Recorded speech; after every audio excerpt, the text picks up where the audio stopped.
ಹೊಸ ಮನೆಯಲ್ಲಿ walls crack ಆಗ್ತಾ ಇದೆಯಾ? ಕಾರಣವೇನು ಅಂದರೆ ಬ್ಯಾಡ್ ಪ್ಲಾಸ್ಟ್ರಿಂಗ್. ಅದಕ್ಕೆ ಎಕ್ಸ್ಟರ್ನಲ್ ಪ್ಲಾಸ್ಟ್ರಿಂಗ್ ತುಂಬ ಇಂಪಾರ್ಟೆಂಟ್. ಸೊ ಪ್ಲಾಸ್ಟ್ರಿಂಗ್ ಅನ್ನು ಕರೆಕ್ಟ್ ವೇಯಲ್ಲಿ ಮಾಡೋಣ. IS ಕೋಡ್ಸ್ ಅನ್ನು ಉಪಯೋಗಿಸಿ. IS 1661:1972 ಅದು ಸಿಮೆಂಟ್ ಅಪ್ಲೈ ಮಾಡೋದು ಎಷ್ಟು ಇಂಪಾರ್ಟೆಂಟ್ ಅನ್ನೋದು. IS 1542:1992 ಅದು ಸ್ಯಾಂಡಿನ ಕ್ವಾಲಿಟಿ ಮತ್ತು ಗ್ರೇಡಿಂಗ್ ಬಗ್ಗೆ.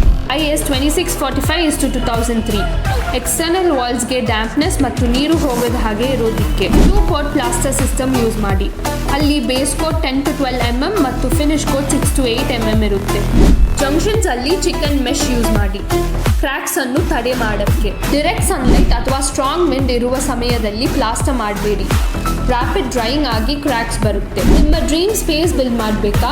ಈಗಲೇ ತಕ್ಷಣ ಅಗಾಸ ರೆಸಿಡೆನ್ಸಸ್ಗೆ ಕರೆ ಮಾಡಿ. ಒಂದು ಸಲ ಕಟ್ಟಿಸಿ, ಸರಿಯಾಗಿ ಕಟ್ಟಿಸಿ ಅಗಾಸ ಜೊತೆಗೆ.